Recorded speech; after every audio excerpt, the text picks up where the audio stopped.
Music is one of the strangest things humans do because people spend thousands of hours listening to it. Entire industries exist because of it. It can make us cry. It can make us nostalgic. It can completely change our mood in seconds. And yet, nobody can explain exactly why music exists. Because food helps you survive, shelter helps you survive, language helps you survive. But music is different. You can't eat it. You can't build a house with it. And if music disappeared tomorrow, humanity would still survive. So why does every culture on Earth keep inventing it? Why do humans care so much about organized sound? And here's where it gets even stranger.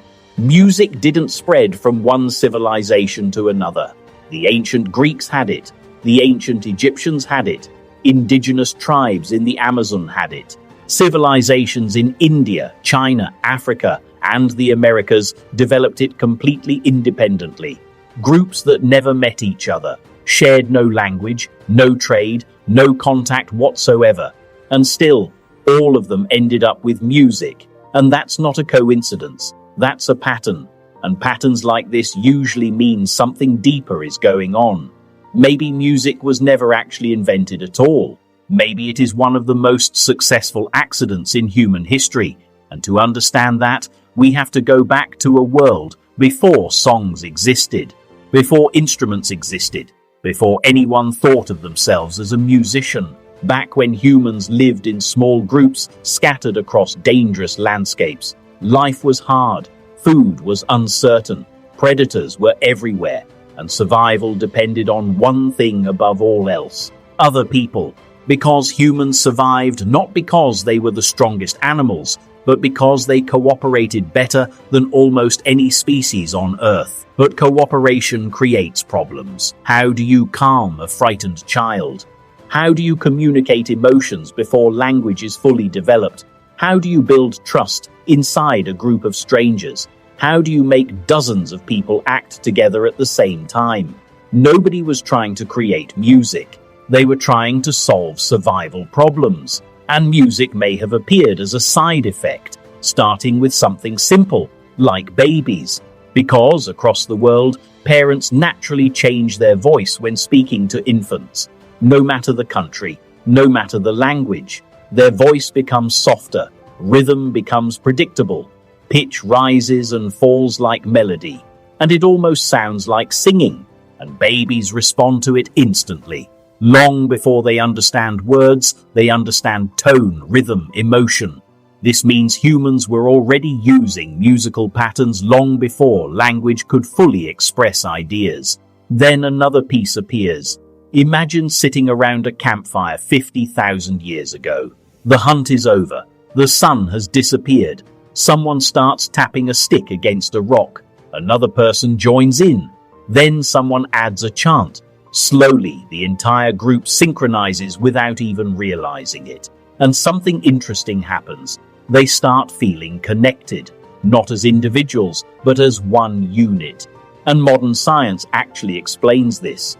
When people create rhythm together, their brains begin to synchronize. Trust increases, emotions align, even breathing patterns start matching, which means music is not just sound. It is a biological tool for social bonding. Then comes memory. And memory is one of the biggest challenges in human survival. Because before writing existed, humans had to remember everything. Which plants are poisonous, where water can be found, what migration routes to follow, what dangers exist in certain regions. And plain information is easy to forget, but structured rhythm is not.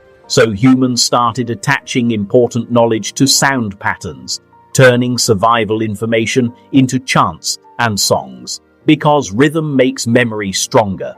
And even today, you forget normal sentences, but you remember songs from childhood without trying. Then another piece appears in work. Because humans discovered something else about rhythm, it makes coordinated movement easier. Sailors pulling ropes discovered this first when they began singing together to keep timing consistent. Pull, pull, pull. And suddenly, hundreds of people move as one system instead of chaos. And the surprising part is, the brain actually enjoys it. So what started as survival coordination slowly became pleasurable. And now all these separate pieces start connecting. Emotional communication, group bonding, memory storage, work coordination, all using the same elements: rhythm, repetition, tone, shared sound. And over thousands of years, these behaviors slowly merge across cultures without anyone planning it. Until eventually something new emerges, something we now call music. And that's why nobody knows who invented it, because no single person did. There was no first musician, no single moment of creation, just generations of humans solving survival problems using sound, until those solutions became one unified system. And today, music is everywhere, in celebrations, in religion, in movies, in memories, in identity. And it has become more than sound. It has become emotion itself. So the next time a song gives you chills or brings back a memory you thought was gone forever, remember this: you are not just hearing music, you are experiencing thousands of years of human survival history compressed into sound.